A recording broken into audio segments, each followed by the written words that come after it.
नमस्कार दोस्तों। मैं सपना सांसरवाल मार्गशाला की टीम से आज फिर आपका स्वागत करती हूँ। और हर हफ्ते की तरह इस हफ्ते भी आज हम कुछ एक्सपर्ट्स के साथ आप लोगों के सामने आए हैं। सो दोस्तों, सबसे पहले मैं स्वागत करना चाहूंगी हमारे आज के एक्सपर्ट्स का, जो कि हैं नवीन चंद्र जोशी जी एंड राजेश चंद्र जी। नमस्कार दोस्तों। नमस्ते। Thank you so much. धन्यवाद। दोस्तों, जैसे कि हम लोग हर हफ्ते कुछ नया आपको स्वरोजगार के ऑप्शंस के बारे में बताते हैं, नए नए तरीकों के बारे में कि कैसे हम लोग अपना स्वरोजगार बना सकते हैं, पहाड़ों में रहकर बना सकते हैं। तो आज का विषय भी हमारा वही रहेगा। लेकिन आज का विषय जो है कि कैसे बड़े बड़े बिजनेसेस की शुरुआत हम एक छोटी सी जगह से कर सकते हैं। जब भी हम किसी बिजनेस के बारे में सोचते हैं तो दिमाग में आता है कि कुछ जगह चाहिए होगी, बहुत पैसा लगेगा। लेकिन आज का जो हमारा टॉपिक है और आज के जो हमारे एक्सपर्ट्स हैं वो हमें इसी चीज के ऊपर गाइड करेंगे कि कैसे एक छोटी सी जगह पर, एक कमरे से लेकर या छोटी सी जमीन पर हम लोग अपना बड़ा सा बिजनेस कैसे शुरू कर सकते हैं। दोस्तों, सबसे पहले मैं रिक्वेस्ट करना चाहूंगी हमारे एक्सपर्ट्स का कि खुद को एक बार इंट्रोड्यूस करें और बताएं कि आप कहाँ से हैं और आप क्या करते हैं। राजेश जी, प्लीज।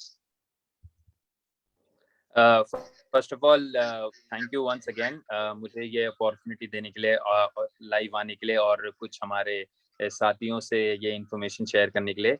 जैसे मैम ने कहा कि मेरा नाम है राजेश चंद। मैं born and raised in Uttarakhand, I am sorry, in Mumbai.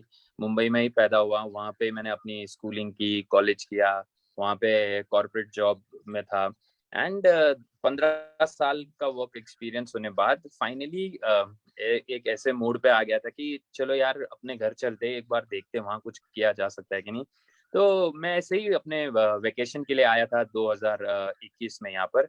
But then मैंने देखा यहाँ पर काफी सारी अपॉर्चुनिटीज है एंड जैसे डिफरेंसेस बहुत है। जैसे हम मुंबई में रहते थे, वहाँ के लाइफस्टाइल में और यहाँ के लाइफस्टाइल में थोड़ा इजी टू गो लाइफस्टाइल है, ज्यादा भसड़ नहीं है यहाँ पे। तो ऐसे ही मैंने सोचा फिर यहाँ पे चलो ट्राई करते हैं, यहाँ पे हम कुछ कर सकते हैं कि नहीं। देन मैंने कुछ ऑप्शंस देखे। रेगुलर फार्मिंग करने से फिर देखा कि जंगली जानवर भी उन्हें परेशान कर रहे थे, नॉर्मल जो हमारे खेत हैं। तो ऐसे ही मैंने स्टार्ट किया, यहाँ पे थोड़ा पढ़ाई किया मशरूम के बारे में, यहाँ पे जाना कि उत्तराखंड में क्या क्या हो सकता है, क्या क्या। क्योंकि अगर आपको कोई बिजनेस करना है तो आपको डेफिनेटली बहुत सारा चीज सोचना पड़ेगा उसके बारे में। तो ऐसे ही मशरूम का किसी ने आइडिया दिया, तो उसी के बारे में थोड़ा रिसर्च किया, थोड़ा ट्रेनिंग्स अटेंड किए। एंड इसी तरह से आज मुझे लगभग 2 साल हो गए कि मैं एक इंटीग्रेटेड फार्मिंग मॉडल जैसा कर रहा हूँ। जैसे कि मेरे पास मशरूम्स है, मशरूम फार्मिंग करता हूँ मैं। फिशेज है, मच्छी मच्छी पालन, फिश फार्मिंग करता हूँ। थोड़ा ऑर्गेनिक वेजिटेबल्स भी लगाता हूँ। बेसिकली एक हमारे मतलब अभी तो मेरी शादी हो गई, तो मैं और मेरी वाइफ के लिए हम आपस में ही खाने के लिए हमें फ्रेश वेजिटेबल्स, हमें मार्केट में जाके लाने की जरूरत नहीं पड़ती। एंड थोड़े से खेत है, तो खेत में थोड़े नए नए फसल, जैसे सीजन के हिसाब से इस बार सोयाबीन भट्ट बोलते हैं वो बोया है। तो बेसिकली बैकग्राउंड अगर आप देखेंगे तो मैंने काफी सारे फील्ड में काम किया है। मैंने अपने जर्नी स्टार्ट किया था इवेंट्स एंड प्रमोशन से। देन मैं हॉस्पिटैलिटी में काम किया मैंने कुछ साल। देन मेरे कुछ इंजरी हुई थी मुझे फुटबॉल खेलते समय, तब मैं एक डेस्क जॉब में, एक बीपीओ या कॉल सेंटर आप बोल सकते हैं, उस पे मैंने, मुझे नाइट शिफ्ट करना नहीं था, नाइट शिफ्ट से बोर हो गया था। देन लाइफ भी थोड़ा स्ट्रेसफुल हो गई थी। देन मैं डे शिफ्ट में आया and I got into real estate. तो रियल एस्टेट में काफी काम किया, काफी एक्सपोजर मिला, बहुत कुछ सीखा। मैं 2 स्टार्टअप के साथ मैंने ऑलरेडी काम किया है, जैसे जोलो स्टेज करके है बैंगलोर बेस्ड, एंड ओयो का तो नाम आपने सुना होगा। तो ये 2 स्टार्टअप में मैंने जब काम किया, तब मैंने सीखा यार हम अपना खुद का भी कुछ कर सकते हैं, एक छोटे से भी स्टार्ट कर सकते हैं। बिकॉज जैसे ओयो का अगर ओनर का आपने, या ओयो की हिस्ट्री या ओयो के बारे में आपने पढ़ा हुआ, तो एक बहुत छोटे लेवल पे स्टार्ट हुआ था और आज की तारीख में ये वो तो वर्ल्ड वाइड छा गया है। तो आई एम श्योर मुझे ओयो के बारे में तो ज्यादा नहीं बताना है, लोगों को डेफिनेटली मालूम है। तो वही सोच लेके, वही इंटेंशन लेके मैं आया था अपने पहाड़ों में, एंड आज 2 साल हो गए अपना ही बिजनेस कर रहा हूँ यहाँ पर। बहुत खूब राजेश जी। तो दोस्तों, आपने देखा कि इतने साल के एक्सपीरियंस के बाद राजेश जी ने ये रियलाइज किया, इतनी सारी कंपनीज के साथ काम करने के बाद, कि मुझे खुद का कुछ करना है। और इंटीग्रेटेड फार्मिंग एक शब्द का इस्तेमाल राजेश जी ने किया, ये वो कर रहे हैं, तो जिसमें मछली पालन, मशरूम की खेती, पशु से रिलेटेड, तो ये सब चीजों से रिलेटेड उन्होंने रिसर्च किया, स्टडी किया, और अब ये वो ऑलरेडी बिजनेस अपना स्टार्ट कर चुके हैं। बहुत खूब। अब मैं नवीन जी की तरफ जाती हूँ। नवीन जी प्लीज अपने आप को इंट्रोड्यूस कीजिए। सबसे पहले सभी साथियों को मेरा नमस्कार। जैसा कि नाम तो मेरा आप जान गए हैं, नवीन चंद्र जोशी मेरा नाम है। मैं पिथौरागढ़ उत्तराखंड से बिलोंग करता हूँ। एक छोटे से गांव जिसका नाम है ताराकुना, शायद बहुत कम लोगों ने सुना होगा। उतना बड़ा गांव नहीं है, उसमें 10-12 परिवार ऐसे रहते हैं। अभी तो और भी कम हो गए वहाँ लोग।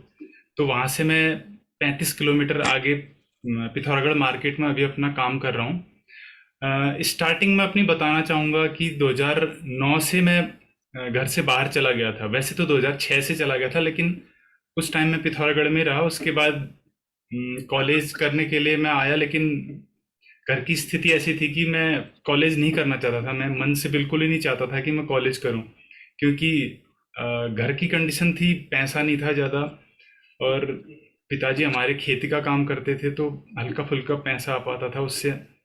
मैंने सोचा कि पढ़ाई करूंगा तो मेरा बहुत सा टाइम लग जाएगा और मैं कुछ नहीं कर पाऊंगा यहाँ। तो आगे दुनिया कितनी बड़ी है, यहाँ कुछ नहीं हो पाएगा। फिर मैंने छोड़ दिया, कॉलेज ड्रॉप आउट करके मैं चला गया था।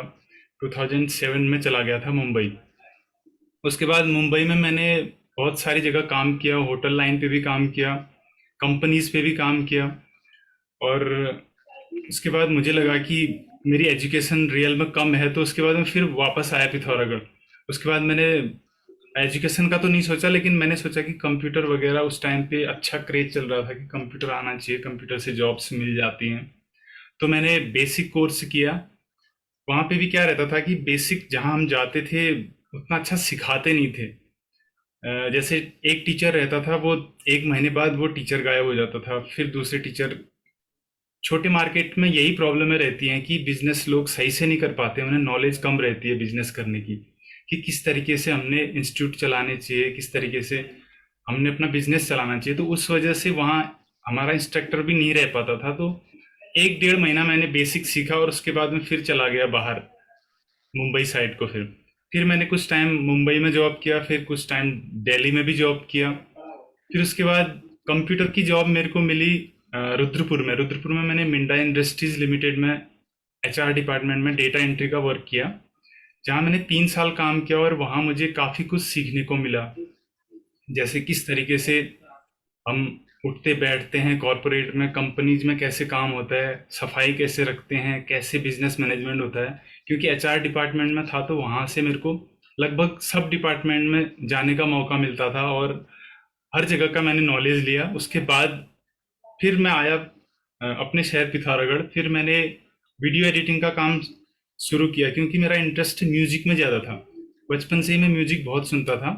हालांकि हमारे घर में कोई ऐसे साधन नहीं थे कि जिससे मैं म्यूजिक भी सुन सकूं, लेकिन कहीं पड़ोस में कोई रेडियो बजता था तो उनसे मैं बहुत गाने सुनता था, गज़लें सुनता था, जिससे म्यूजिक में मेरा इंटरेस्ट बचपन से ही बढ़ गया। उसके बाद मैंने सोचा कि क्यों ना वीडियो एडिटिंग का काम किया जाए, इसमें म्यूजिक से रिलेटेड काम होता है, मेरे को म्यूजिक सुनने को भी मिलेगा। तो इस तरीके से मैं उस तरफ चला गया। तो वहाँ मैंने 2-3 साल लगभग काम किया।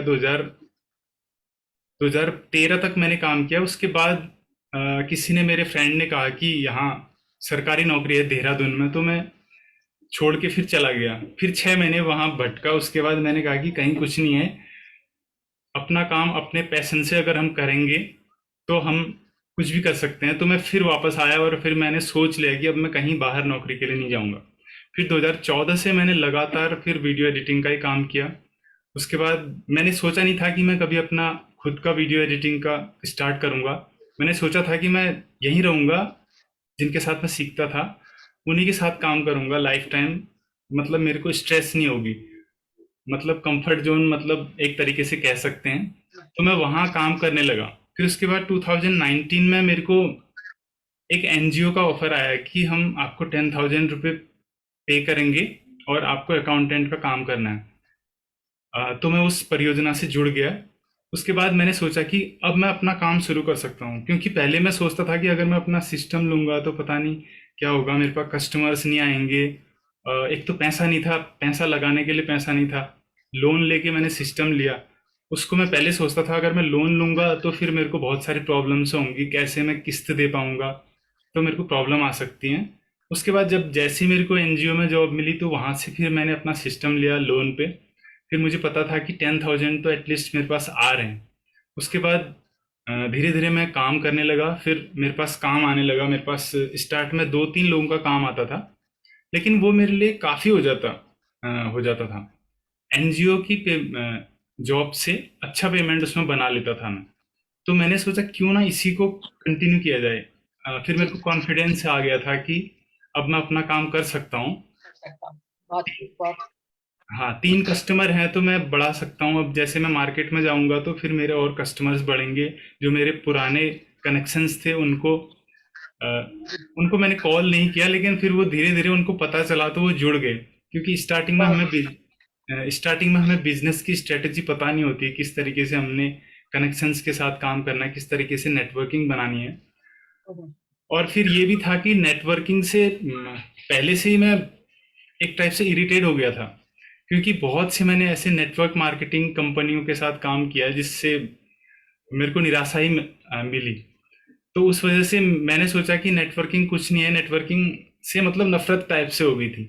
उसके बाद फिर मैं अपने बिजनेस में आया, लेकिन फिर धीरे धीरे काम करते करते मुझे एहसास हुआ कि नेटवर्किंग भी जरूरी होती है। बहुत सही, बहुत बहुत खूब नवीन जी। उसके बाद धन्यवाद नवीन। या जी, जी नवीन बोलिए जी। उसके बाद मैं आईआईबीटी से जुड़ा, तो आईआईबीटी से मुझे बहुत सारे पता चला कि नेटवर्किंग क्या होती है, बिजनेस स्ट्रेटजीज क्या होती हैं, जिससे आज मैं अपना खुद का काम शुरू करके अभी मेरे को 2-3 साल हो गए हैं। और अभी अच्छा काम कर रहा हूँ मुझे लग रहा है, और आगे भी मैं प्रोग्रेस करूंगा। तो दोस्तों, जैसे आपने जाना कि नवीन ने अपनी स्ट्रगल, अपनी लाइफ के बारे में बताया कि कैसे स्टेप बाय स्टेप वो आगे बढ़े, कैसे बहुत सारे फेलियर्स भी हुए, पीछे भी हटे। तो दोस्तों, ऐसे ही जर्नी जो है हमारी लाइफ की चलती है। इसी वजह से हम ये सेशंस लेकर आते हैं, ताकि हम आपको अपनी जर्नी से, अपने एक्सपर्ट्स की जर्नी से जितनी भी एडवाइस हम आपको दे सकें। अगर आपके भी कोई सवाल मन में उठेंगे दोस्तों आज के सत्र में, तो प्लीज आप अपने सवाल जो है कमेंट बॉक्स में लिखिएगा। आपके सवाल हम अपने एक्सपर्ट से जरूर पूछेंगे। मैं एक बार फिर से रिपीट करती हूँ, जिन लोगों ने लेट ज्वाइन किया है दोस्तों, हमारे साथ दो एक्सपर्ट जुड़े हैं। नवीन जी वीडियो एडिटिंग एक्सपर्ट हैं, एंड राजेश चंद जी जो कि एक मशरूम फार्मिंग के एक्सपर्ट हैं, इंटीग्रेटेड फार्मिंग के एक्सपर्ट हैं। तो दोनों ही स्टार्टअप्स या दोनों ही बिजनेसेस से रिलेटेड आपके मन में कोई भी क्वेश्चन आए तो प्लीज पूछिएगा सत्र के दौरान। और इसके साथ साथ अभी नवीन जी ने आईआईबीटी का नाम लिया, तो मैं बताना चाहूंगी दोस्तों, मार्गशाला एक ऐसा प्रोग्राम है, आईआईबीटी संस्था एक मार्गशाला प्रोग्राम चलाती है, जिसमें आपको इन्हीं सभी स्टार्टअप्स के बारे में, इन्हीं सभी बिजनेसेस के बारे में, स्वरोजगार के बारे में जानकारी दी जाती है दोस्तों। तो अगर आप हमसे जुड़ना चाहते हैं तो कमेंट बॉक्स में एक लिंक आएगा, उसके ऊपर आप क्लिक करेंगे तो एप्लीकेशन फॉर्म खुलेगा और आप हमसे जुड़ पाएंगे। चलिए आगे बढ़ते हैं दोस्तों। सो मेरा आप लोगों से एक सवाल है कि एक सफल बिजनेस के लिए क्या स्किल्स चाहिए या लागत चाहिए? हमारे दिमाग में सबसे पहले सवाल यही आता है कि मुझे कुछ बिजनेस शुरू करना है, कुछ स्टार्टअप शुरू करना है, मेरे पास तो स्किल्स नहीं है, मेरे पास तो पैसा नहीं है। सो आप लोगों के अकॉर्डिंग क्या चीज ज्यादा इंपॉर्टेंट है? राजेश जी आप बताएं।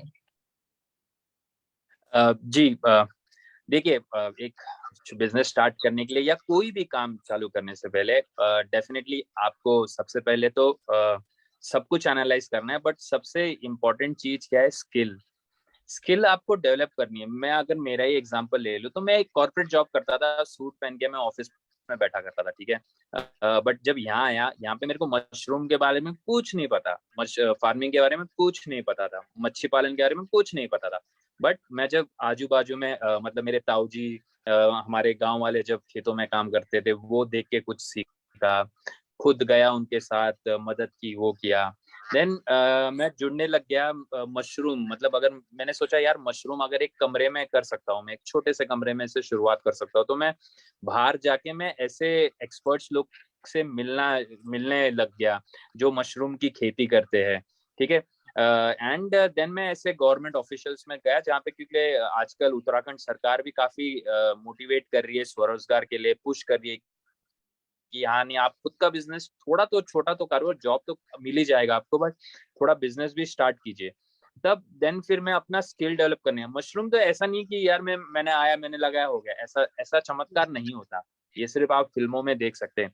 तो आपको स्किल बहुत जरूरी है। तो मैं गया, मशरूम के बारे में पंतनगर यूनिवर्सिटी में 4 दिन का एक क्रैश कोर्स किया। मैंने कोई बड़ा डिप्लोमा नहीं किया, मैंने कोई 1 साल का पढ़ाई नहीं किया, बट एक 4 दिन के ट्रेनिंग में मेरे को जो सही लगा वो मैंने नोट डाउन लिया, उस घर आके पढ़ाई किया, बाहर आके मशरूम एक्सपर्ट जो थे उनसे मिला, उनके साथ जुड़ा। प्रैक्टिकल, थियरी और प्रैक्टिकल में काफी डिफरेंस है।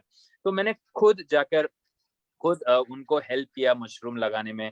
एंड देन, और ऐसा ही नहीं कि वो 4 दिन में मैं सब कुछ सीख गया, नहीं, वो 4 दिन का मैंने क्या किया, मैं आज भी अगर मुझे कहीं अपॉर्चुनिटी मिलती है मैं जाता हूँ, अपना स्किल डेवलप करते रहता हूँ कि हाँ चलो आज ये मशरूम, क्योंकि मैंने देखा, मैंने एक मशरूम सिलेक्ट किया है, ऑयस्टर मशरूम, जो डिंगरी मशरूम कहते हैं, मैं उसी पे वर्क करता हूँ।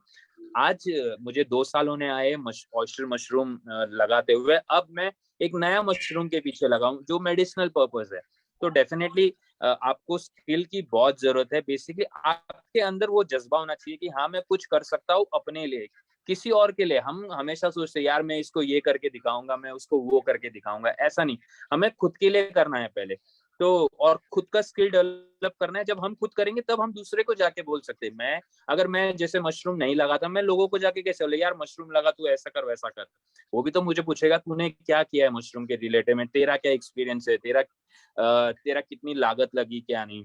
सो यस, सबसे पहले इम्पोर्टेंट है अपने आप को वो माइंड फ्रेम में वो चीज में लाना, एंड देन यस अपना स्किल डेवलप करना। दूसरी बात लागत, यस लागत तो आपको हर एक बिजनेस में लगेगी, बट जैसे मैंने शुरुआत की, मुझे एक बहुत मात्र, जैसे हमारे पुराने जैसे काउ शेड बोलते हैं ना, गौशाला, तो हमारे पुराने जो आज की तारीख में यहाँ पर कोई नहीं है, तो वो कमरे खाली थे, तो मैंने सोचा उसी को थोड़ा रिपेयर किया मैंने, उसी में काम स्टार्ट किया। तो यस लागत आपको लगेगी, बिकॉज आपको डेफिनेटली बाहर से रॉ मटेरियल भी सोर्स करना पड़ता है, बट सबसे पहले और 70% तो आपका स्किल है, बाकी तो डेफिनेटली आपको, अगर आप मेहनत करोगे तो ऊपर वाला भी आपका साथ देता ही है।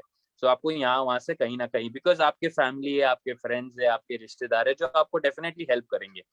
सो यस, सबसे जरूरी चीज है स्किल, एंड यस उसके पीछे थोड़ा तो लागत लगता ही है।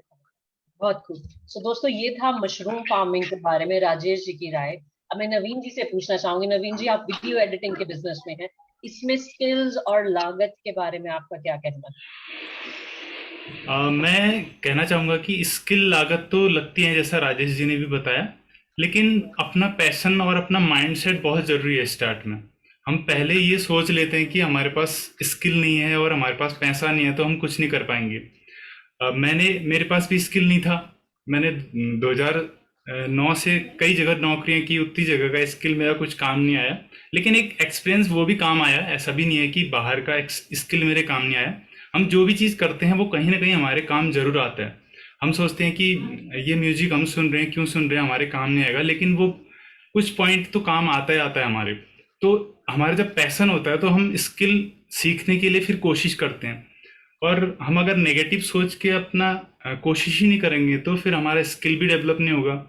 और लागत की बात मैं करूं तो लागत मेरे पास भी कुछ नहीं था, और मेरे पास कॉन्फिडेंस भी नहीं था कि कैसे मैं अपना लोन लेके भी कैसे शुरू करूंगा।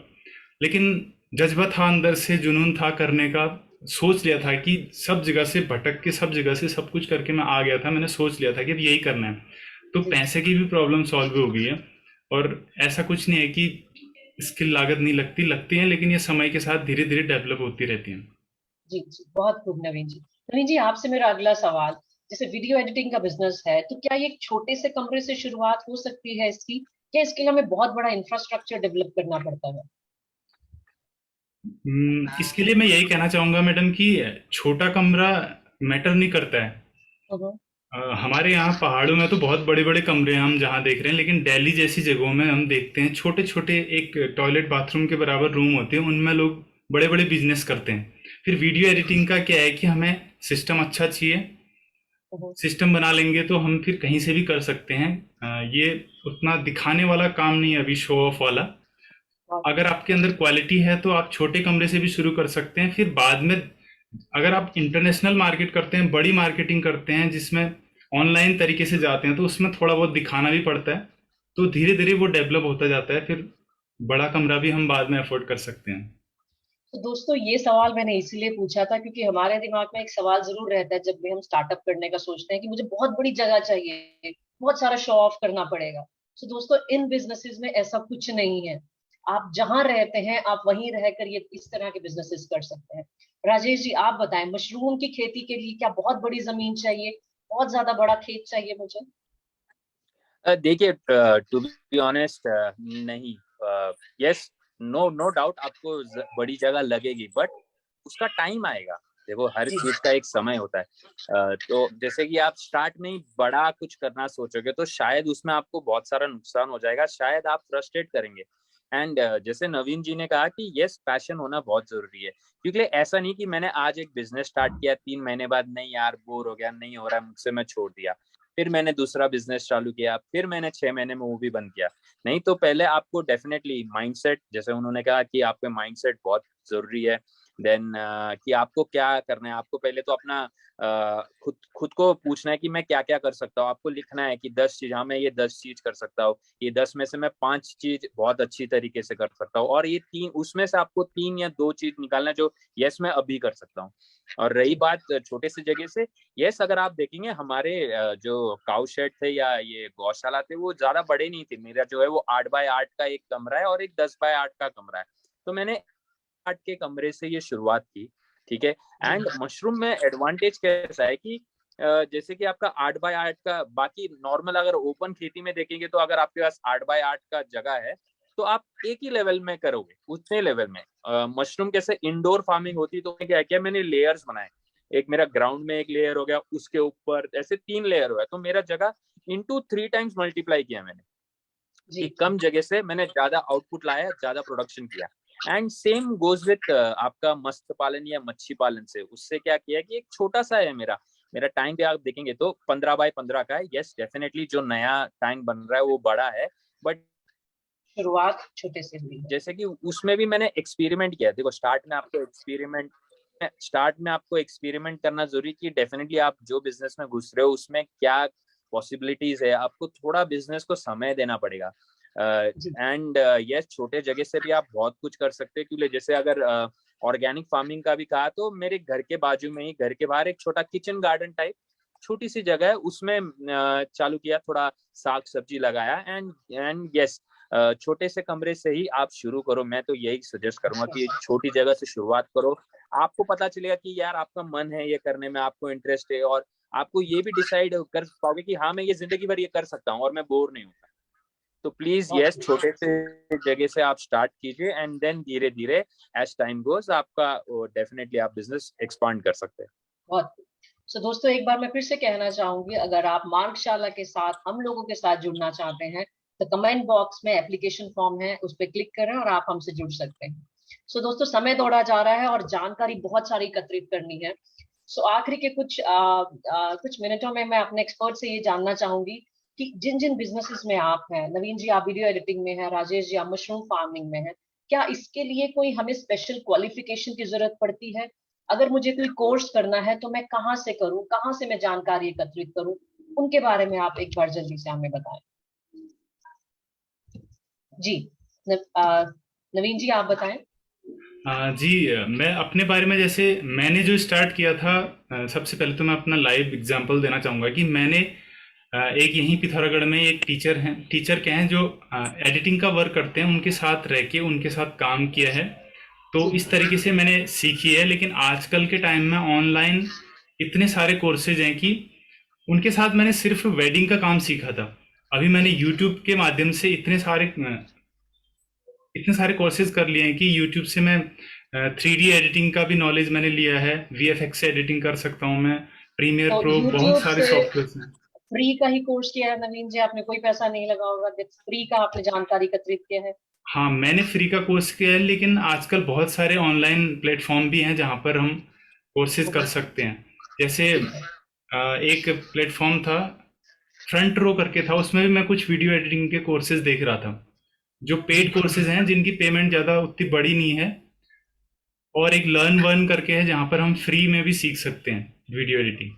बहुत खूब नवीन जी। राजेश जी आप बताएं, मशरूम फार्मिंग के लिए क्या कुछ स्पेशल क्वालिफिकेशन लेनी हो तो कहाँ जाना होगा हम लोगों को? देखिए आपको स्टार्ट में तो जैसे मैंने कहा कि मैंने एक छोटा 4 दिन का ट्रेनिंग सेशन अटेंड किया एंड टू बी ऑनेस्ट ये एकदम फ्री आपको है। उत्तराखंड सरकार नहीं, आई थिंक पूरे इंडिया में आजकल जैसे कि कृषि विज्ञान केंद्र है, ओके, जी और या आपका हॉर्टिकल्चर डिपार्टमेंट है, आप उनके पास जाएं, उनका टाई अप्स होता है इंस्टीट्यूट के साथ। जैसे आप उत्तराखंड, जैसे मैं उत्तराखंड का हूँ, तो उत्तराखंड में एक बहुत बड़ी यूनिवर्सिटी है, पंत गोविंद वल्लभ पंत यूनिवर्सिटी, जो पंतनगर में है, एंड जो फार्मिंग रिलेटेड बहुत सारी एक्टिविटीज करते हैं। तो मैं जब हॉर्टिकल्चर डिपार्टमेंट में गया, उन्होंने मेरा नाम रेकमेंड किया पंतनगर यूनिवर्सिटी में। उनका एक एक्सटेंशन है जहाँ ट्रेनिंग सेशंस होती रहती है। तो जो वो भी फार्मर्स को, उनका भी यही मानना है कि वो फार्मर्स को ट्रेन करे और फार्मर्स को आगे पुश किए। तो हर महीना उनका 2 से 3 ट्रेनिंग सेशंस होते रहते हैं किसानों के लिए, जो बिल्कुल फ्री है, जिसमें आपका ट्रैवलिंग का एक्सपेंसेस आपका स्टेट गवर्नमेंट भरेगा, आपका एग्रीकल्चर डिपार्टमेंट देगा आपको, आपका रहना खाना पंतनगर यूनिवर्सिटी वाले करेंगे, एंड आपको ज्ञान, आपको स्किल भी वो ही देंगे। तो जैसे मैंने कहा कि मैं मशरूम करता हूँ, मैं मत्स्य पालन करता हूँ, मैं ऑर्गेनिक फार्मिंग करता हूँ। ये तीनों की ट्रेनिंग मैंने पंतनगर यूनिवर्सिटी में जाके की है। डेफिनेटली यस, मेरे घर से तो पंतनगर काफी दूर है, आपको लगभग 6 घंटे लग जाते। बट यस, अगर आपको कुछ करना है, अगर आपको कुछ स्किल डेवलप करना है, तो आपको बहुत सारी मेहनत करनी पड़ेगी। एंड आप ऑनलाइन भी आजकल आप देखेंगे तो इंटरनेट में सब कुछ अवेलेबल है, नो डाउट। इंटरनेट में सब, आप यूट्यूब में जाइए, वीडियोस देखिए, या देखिए बहुत सारी मशरूम की कंपनीज है, उनको फॉलो कीजिए, उनका इंस्टाग्राम देखिए, उनका फेसबुक देखिए, उसमें आपको सारी डिटेल्स मिलेगी, और आपका इंटरेस्ट डेवलप हो जाएगा, तो यस डेफिनेटली आप आगे जा सकते हैं। बहुत धन्यवाद नवीन जी, राजेश जी।